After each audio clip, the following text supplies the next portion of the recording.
Good morning, Anne. Good morning, James. And good morning, everybody. As always, hopefully you are all having a good weekend or a good week whenever it is that you are listening. So Sunday morning, Anne. Once again. Another podcast episode. Yes. Are you happy to begin? I am happy to be in, yes. Fantastic.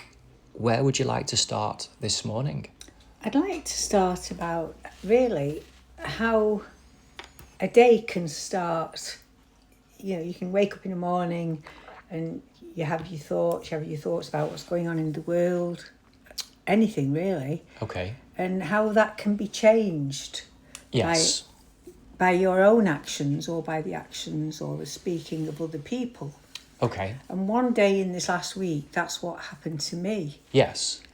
And it started off with me, somebody sending a speech or a copy of a speech from an astronaut. Right, okay. Which I found very, very interesting. Yes. And obviously I don't retain an awful lot in my head, so I can't tell you much about it. But okay. I found it very fascinating at the end about the thin layer around the Earth. And as I say, people will have to find that themselves. Okay. But that's not the only thing. That was my thought first thing in the morning. And then I got up and I was expecting a client. Yes. So I was ready, and I was ready for her to come to have some reflexology. Yes. And I had a knock on the door, so I thought it was her coming in. Yeah. So I opened the door with a smile to welcome her in, and it was two ladies who were stood there. Okay. And I didn't know them, and my first thought, as always, is, I've got appointments mixed up again. Okay. Which is always my first thought. Yeah. And one of them said to me, hello, we're coming to see if you would like us to come and do some Bible study in your house one day with you. Right. So I, just like that, no introduction or anything. And I said, no, thank you. Just like that, no, thank you. So the ladies looked at me and they said, well, that's all right. And in my mind, flash through my mind, that was a bit brusque. That just a no, thank you. They must think I've got something against them. Right. So I said to her, it's not that I don't understand what you're asking me. I said, it's just that we have meetings ourselves. Okay. And she said, well, what are they about? So I said, the same as you, really, in a way, about God. Right. So should you believe in God? So I said, 100%, yes, I do, 100%. So she said, thank you very much, because so many people don't now. And we knock on doors.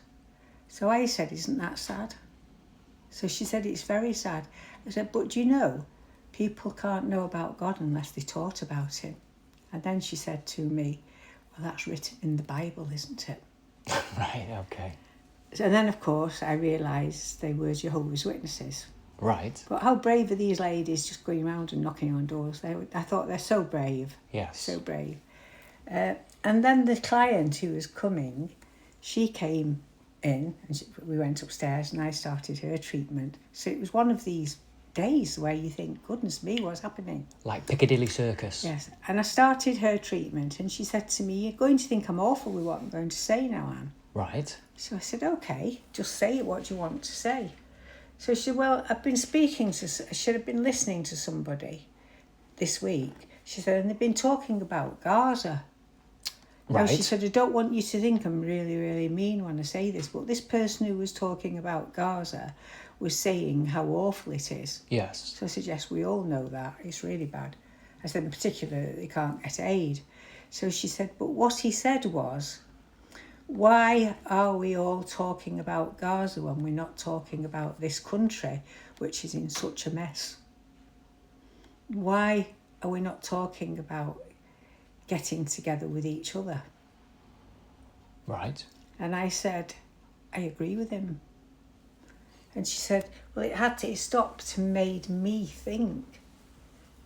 I said, well, my mother used to always say, before you start talking about anybody else, you should always get your own house in order first.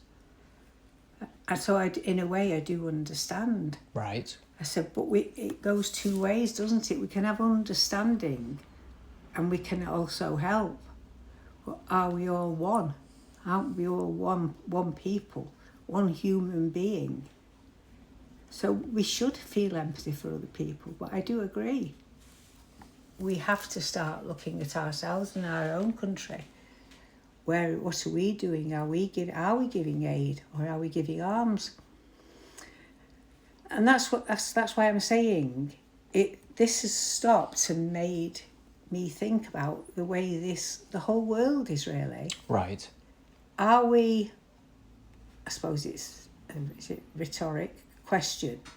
A rhetorical question. Yeah. Are we all talking about what's happening in the world, but are we not all actioning what's happening in the world? Or actioning what's on our own doorsteps? So you feel people are all talk and very little action? That's how I feel. I'm not saying I'm right, it's how I feel. Yes. I definitely feel like that. Right. I would imagine lots of people agree, at least in part, that there is a lot of talking. We're talking this morning as well, so I'm very much aware when we raise this point that we are talking about it as well, which hopefully for you all listening serves a purpose and you enjoy listening and you get something from it. But I feel we do put our money where our mouths are as well in other ways. Absolutely, yes. I'm not questioning. I certainly wasn't saying it to question what we are doing or what anybody listening does at home. I'm making the point that I'm aware, as I'm sure you are, of the irony that we are saying that there's too much talking while sat opposite a microphone talking. Yes. But unless we talk, how do we get solutions? I also feel it's difficult to process our thoughts if they keep rattling around our head, so to speak. We need to talk with other people so that we can air our thoughts. Even the lady that came to see you, she needed to talk to you so she could outlay her thinking. And that helps us to shape and formulate and place in context what we think, because often when we say what's on our mind, quite often we can alter it. It either is an exacerbation or a frustration that one said we recognise is maybe a little bit unfair or a little bit rash or unbalanced.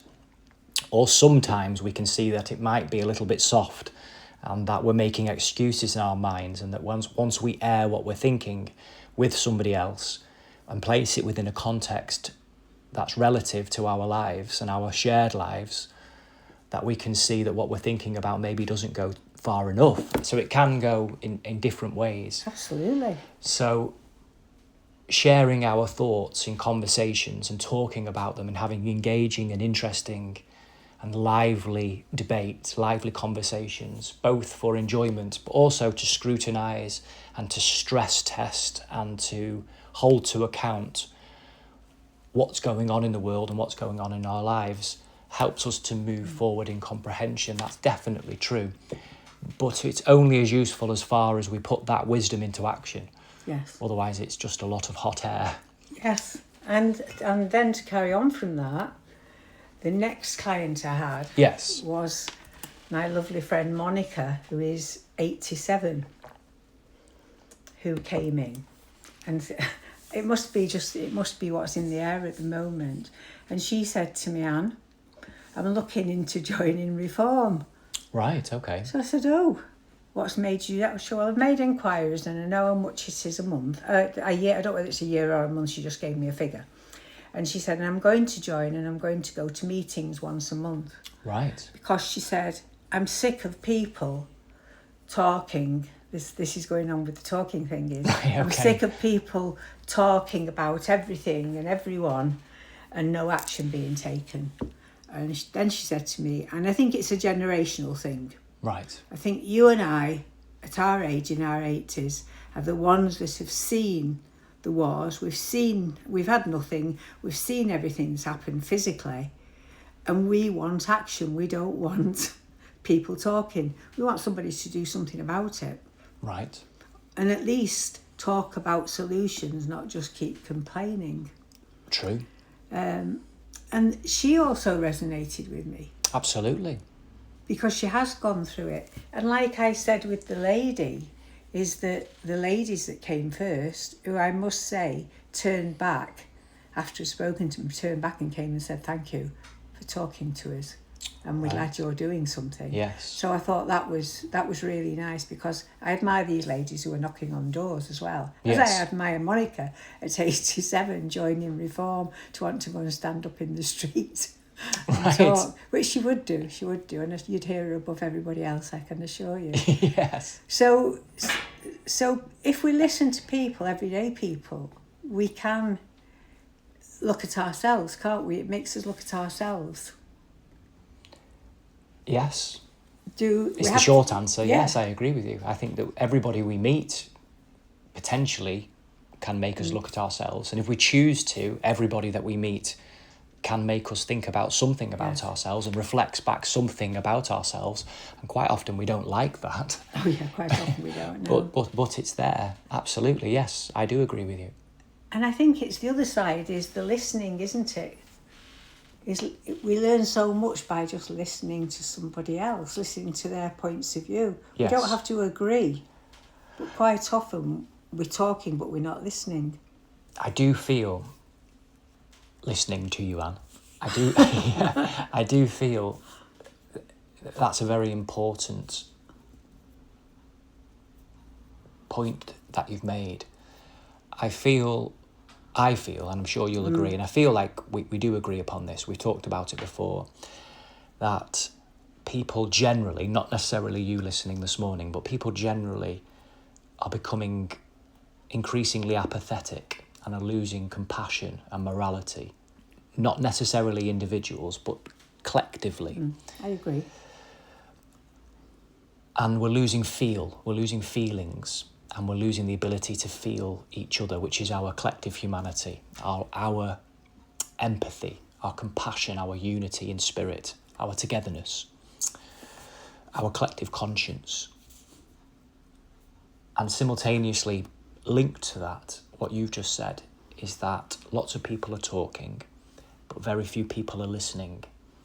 So I do feel there is a direct correlation, a relationship, a symbiotic truth that links the growth of empathy, the growth of conscience within an individual and within a collection of individuals, within society and ultimately the collective consciousness, the earth, and listening to each other.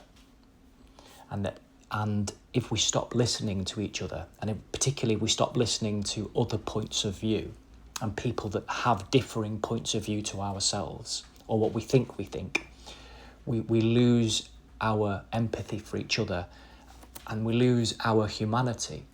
And then often, unfortunately, far too often, once would be too often, but throughout history, often, the most awful acts against humanity are caused when a certain perspective or a certain nation or a certain people or a certain ideology, or sometimes all of the above, could be linked to religion, it could be linked to nationalism, it could be linked to a certain cultural, ethnic, lots of different discriminative factors, not important what they are in themselves, dehumanise other people, so make them less human, and through ridicule, through hate, and through all manner of different discriminatory factors, dehumanise people, and that erodes at the collective conscience, that degrades it, that it takes it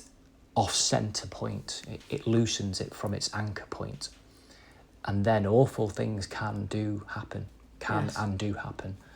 So there's a definite correlation. I'm making a rather convoluted point. Hopefully it makes sense. No, it makes sense. We've lost the collective ability, or we are not actioning the collective ability, our humanity to listen to each other. We've become so prefixed and preoccupied with being right that often people will only have conversations with other people that think like them. They will only listen to radio stations, watch television programs, read newspapers, listen to podcasts, engage in conversations with people who think like them and end up in an echo chamber. And through those echo chambers, they can become more and more extreme in different directions. And this happens across the spectrum, whether it be politically, theologically, spiritually, humanitarianly. Is that a word? The collective humanity. It can happen in all different directions. So I do feel that it's so important to listen to each other, particularly when somebody else has a different point of view to you, because they definitely will have something of interest and of value to share with you. It doesn't mean that you have to agree with their point of view. It doesn't mean that you have to adopt their point of view. But understanding their point of view, understanding their humanity, understanding their human experience that embodies and lives that point of view can shine a light on your point of view and your life experience, and also help to humanize it. That the people of this earth are human beings. Yes. And the people that disagree with us in any one given situation are also human beings, as much as people want to call them monsters and them out there. So I do feel that getting back to listening is so important. I agree. But listening to ourselves is also important, equally as important as well, which is, it's the balance. Yes. It is the balance. One thing that I'd like to say, and I know that I've held the floor for quite a while here, so I am conscious that I'm speaking maybe a little bit too much, so bear with me for a minute or so, and I definitely want to hear what you've got to say on this, Anne, as I'm sure everybody at home does as well. This is idealistically speaking, and speaking with the utmost of respect to yourself, Anne, and to Monica, who I have had. It is a pleasure and a privilege to have met Monica, and I like Monica. I do like Monica, and I think she's got a lot of valuable things to share and a valuable life experience to hear from and hear about. Whether we agree or disagree on lots of things, I'm not interested. She's a very, very interesting, and she's a good lady. And she'll always let you smile. She makes me smile, absolutely. I really do like Monica. I love Monica, I do. So, what Britain has, particularly in the greatest generation, and this is idealistically thinking, is the very spirit, the very truth that should be able to look at Gaza and know that it's absolutely wrong. Yes. And for this country to be apathetic towards it doesn't give, as far as I'm concerned, this country a leg to stand on. No. Because this is idealistic to view it like this, but I do view it like this. Britain can be the conscience of the world. Absolutely. I'm not saying it is, I'm saying it can be. And there's an invitation there for us, as it is for all people. It's not about a nationalism, but there's an opportunity here. Yes. To lead by example and to be a conscience for the world, for all children across the world. And I do feel that that's something that all generations and all people can unite around. And yes, we have to get our aisles sorted. Maybe it never will be sorted, pleasing everybody all of the time. As a fool's errand, Yes. but certainly pointed in the right direction, where people recognise that we have a sense of morality, we have a sense of moral compass, Yes. a moral core, and I do feel that that's what people are pining for. But that has to be outward looking as well. It has to be a global vision. It has to be a conscience for the world, and particularly for people that live in a different part of the world and maybe live with a different worldview or from a different culture. If we lose our humanity for each other, we're losing the best of who we are. And that's true for all people, not just British people. That's true for all people. And I do feel that that's important, because right is right, no matter where you are on planet Earth.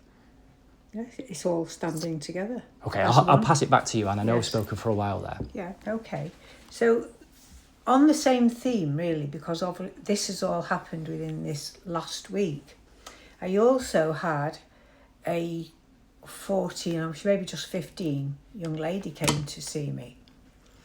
And it's nothing to do with what she came to see me about. It's that she'd seen me before, and she was doing a play. I think it was a Shakespeare play. Right, okay. She must be 15 because she was doing a Mox. Right, okay. So, and she's doing drama. So she had to do this play. And they were had to rewrite it. So imagine rewriting Shakespeare or into more or less understanding of every day. Yes. So that's what they were actually doing. And then they were performing the play. Yes. This was part of it. So she talked to me about it, and she'd had all these ideas about it. Anyway, the plays happened. And when she came this week, I said to her, how did the play go? She said, it was very good, Anne, but it wasn't real. Right. So I said, what do you mean it wasn't real? She said, because I had all these ideas and I'd worked them all out, and then the teachers told us to use AI. Right. Which horrifies me. So she said, so we said, why would we use that? We've already done it. So she will use AI. She said, and the teachers use AI as well. They were using AI as well. She said, and we used AI. She said, but it didn't flow because it wasn't ours. Yes. Which was I thought that was an interesting remark from the girl who is probably used to using some AI, but now they're encouraged in school to use it seems. Or in her school, it might have been every school, but in her school, yes, they're encouraged to use it. Yes, so AI is artificial intelligence. Yes, that's right, yes. Yeah. So that was brought in, and for her, although she probably will get the mark for it, right, it wasn't real. So are we, the thing I'm thinking is, are we getting to a stage where young people won't even know what is real? Yeah. I can judge and I can feel the difference. So if I read something that somebody's written, yes, and I know that person, yes, I'm not saying if I don't know them I can't, because I'm not that good, but if I know a person, or yes, if you wrote something down for me and you used AI, yes, I would know immediately you were using AI. Yes. Or anybody else, because I know their speech pattern. Yes, I understand. Yes. Their personality. And their Their personality. rhythm. Yes. So I would know it wasn't them. Yes. Whereas and can you imagine having a child whose thank you letter? Yes. You know, my children had to write thank you letters to the grandparents and their aunties, or somebody had bought them a present. Yes. They always had to say thank you, and it had to be in a letter, a written letter. When my mother died, she had every letter that the children sent her, all the grandchildren were all there. Now, if these children are using AI, that's not personal, is it? No, it's not. It's also, in terms of the school context, if that's true, and I'm sure it is true, I don't know about across the board, but in this young girl's school, a little bit ironic after so many years, all the time before really, about the precautions and the measures put in place to stop and deter plagiarism. It is a laugh, really, isn't it? You shouldn't be laughing. For the encouragement of AI, which in a sense is the most technical and the most integrated plagiarism there is. At the click of a button, it will take all information ever and put together in the style of or the key points to do with or whatever it might be. And it's complete plagiarism based on everything else that's gone before. So it's ironic in that context and quite tragic, really, maybe befitting of a Shakespeare play itself, with the drama of Shakespeare's being played out on the world stage. Yes. And it's dangerous as well, because where will it end? Where will it end? And that is rhetorical for now, but just to give some people some more context, and I'm sure you're following it, or if you're not, I know it's maybe not the most light, as in weight-wise, of issues to explore, but there are quite a few stories that are coming out, articles and reports, even in the past week, where AI, artificial intelligence, is becoming ever more increasingly integrated into everyday life, which was always said was going to happen at an exponential speed. Yes. So Tesco's, the supermarket chain, have trialled at the moment, but over a number of stores, with the potential of being every Tesco store, AI in their self-checkout now, where they video you and AI will scan you and your face and will monitor whether or not, this is what it's said, whether or not items are correctly scanned and for the correct amount and placed into the bag properly, because people are either mistakenly putting things into their bags or they are, in a sense, shoplifting and putting things in without scanning them properly. Either way, AI, artificial intelligence, is recording people, recording facial expressions, recording what's happening, and then video replays are being played back to customers. And a number of customers are joking that it's a bit like VAR in football, where it's being reviewed and then the bananas were deemed offside. People are joking, and there is a humorous element to it. But where will it end? Also, in terms of what's happening with global conflict, the world's military forces are integrating AI into the technology so far, in terms of drones that are thinking for themselves, using scanning techniques, and they're becoming more and more intelligent, but also more and more dangerous. Where will that end? You've got humanoid robotics, which are moving forward so fast. I mean, it's so fast. And they are looking at integrating, and they're probably well on their way, putting artificial intelligence into brains, into these robots. And what I'm sure you have all realised is whatever is public facing is not the cutting edge of the technology. It's far more advanced behind the scenes than what is presented to the public. I agree. On a daily level. And some of that they'll say is for national security reasons and for other reasons in terms of not wanting other people to get hold of the information. But the point being is that it's moving forward so quickly. The other thing that is happening is in terms of bringing back certain species of animal and using gene technology to reimagine and recreate extinct animals. And there are certain type of wolves that are being bred again, these giant wolves. I know it sounds a bit like science fiction, but I want to say something like a Beowulf, but it's not Beowulf. I think that's the Viking legend, but it's something like, I don't know, a prehistoric wolf. It's a big wolf, basically, that they are looking at regrowing and cloning, sort of gene technology. And this is happening around the world. And maybe with some good intentions in some parts, but also it's playing around with things that human beings don't understand. And it's a bit ironic when we are destroying so many species of current animals and plants and fauna, and we're looking at bringing back ones that were already made extinct. So it doesn't balance in terms of wisdom. They don't even know about. Well, it's just beyond concerning that it's going in all of these directions all at once. While people sleep. Whilst people sleep, yes. And the question is not whether or not this is going to happen, it's happening. The question for us all, and you all listening, is this the path that we would like to be on? Because we do have a choice. Yes. We do not have to accept en masse this integrated, technological, technocratic future in every area of our lives. We do not have to accept AI is an inevitability. We do not have to accept that everybody has to upskill or leave certain industries. It doesn't have to be this way in the way that it's unfolding, because it's being put on to people. It's being said that this is the way that it's going. This is the way ultimately that military defence and attack is going, modern warfare. Yes. Therefore, this is the way that science and progress must go. This is the way that robotics must go. This is the way that biology and medicine and every other scientific pursuit must go. This is what finance must go. Yeah. The direction of travel doesn't have to be this way. I'm not saying there shouldn't be progression and there shouldn't be experimentation for the good, and that natural curiosity shouldn't ask deep and searching questions, and we shouldn't explore the natural world around us and study it, observe it and learn from it, which is what science is in its most beautiful natural sense and pure state of being.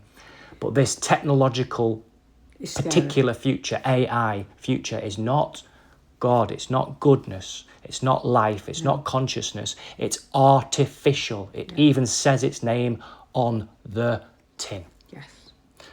Sorry, I'm ranting a little bit there. Oh, sorry, Anne. Okay, over to you before we finish quickly. Yes. With it, because we're absolutely finished. But if you all wish to start something now, I would suggest that the very first thing that James said is don't go to self-service. Right, okay. And that will stop that straight away in its tracks. Use the checkouts. Use the checkouts. Okay, right, we'll have to finish there, Anne. I mean, Okay. I know I've talked a lot this morning, so I hope you've stayed with us. Have a wonderful weekend, everybody, and we look forward to being with you and speaking with you again next week. Bye. Bye-bye, everybody. Bye-bye.